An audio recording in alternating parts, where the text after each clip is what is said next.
It looks like the feds have caught up with the January 6th pipe bomber, and you won't believe how CNN identified him and what he's into. Let's get into it. Allegedly left behind the pipe device in DC on the 6th of January, as the feds have arrested this man for planting the pipes. Brian Cole Jr., a 30-year-old white man from the DC suburbs, is charged with transporting an explosive device. A 30-year-old white man. And when CNN isn't calling him a white man, they're writing entire articles about him without once even showing his image, as all their articles are headlining the man's masked images, and at the same exact time, other outlets seem to know exactly what he looks like. No matter how much you hate the mainstream media, you don't hate them enough.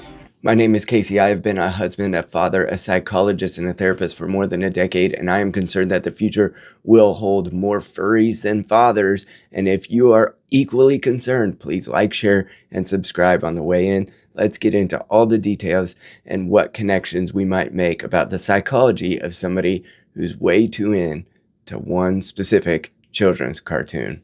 My little pony, comb and brush her hair. My little pony, tie a ribbon to show how much I care. So the details are that Biden's DOJ basically slept on a lot of evidence. There was a person who planted bombs at the RNC and the DNC on January 6th in 2021, I guess that would be, and then ultimately never got caught until recently. And then CNN began to identify him as a white male, even though he is a 5'6" spectacled bail bonds worker who is obviously not a white male. Watch this. Yeah!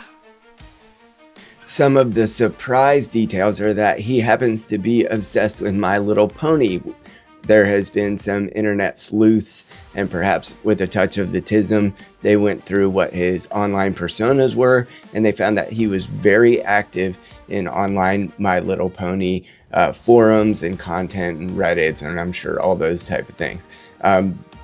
This community, while coming across as perhaps innocent on the surface, actually does have sort of an undercurrent of people who like to dress up as animals and, do crazy, impractical things while they are dressed up as animals. My God, I don't know if you saw this, but today the New York Post is reporting that the suspect, Brian Cole Jr., quote, has secret online life, obsessing over My Little Pony.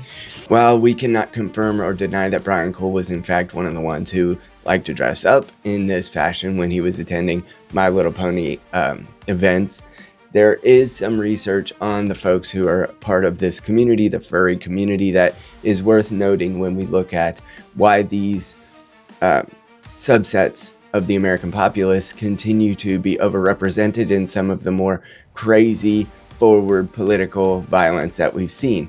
Roughly 25 to 50% of furries might meet criteria for autism or ADHD, which is a mass overrepresentation. So people who have, a disorder where they feel things too deeply, they have sensory issues.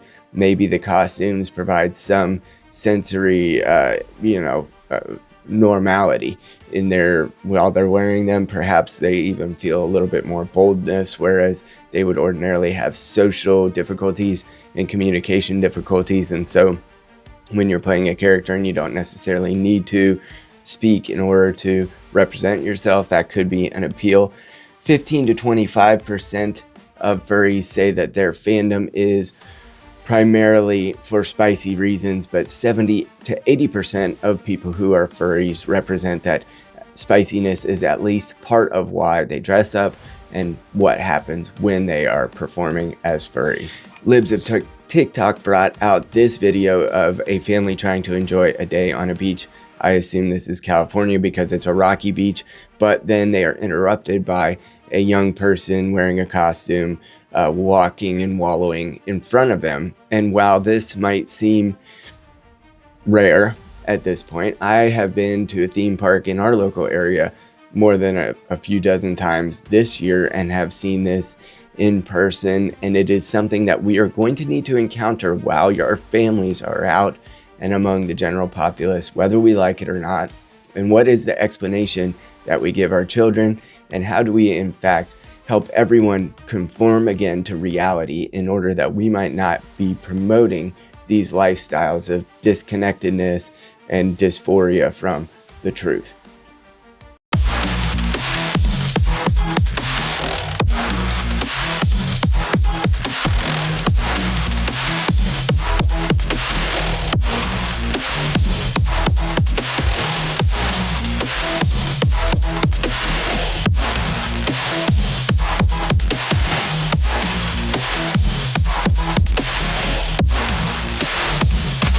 It should also be noted that it is a mass overrepresentation in the furry community of those who consider themselves part of the LGBT community. And so there is people who say it's at least somewhat spicy to them. They are overrepresented with autism and ADHD, and then also overrepresented with the LGBTQ community. And now all of a sudden we have a better picture of what the furry community looks like, and perhaps why they feel so under threat because of some of the media discourse surrounding conservatism, and why they might be more involved with mass action against politicians, political entities, and political voices, such as the death of Charlie Kirk, of course. There's no straight bronies. They just haven't met me yet. I've met plenty of straight bronies. They're fine. They can come to my rodeo anytime. Oh my god. Do you ever kiss these dolls? No. I snuggle, but that's about it. What do you think of guys that are into My Little Pony? Nothing wrong with it. Guys who cosplay My Little Pony are hot. They're hot. What do you like about My Little Pony?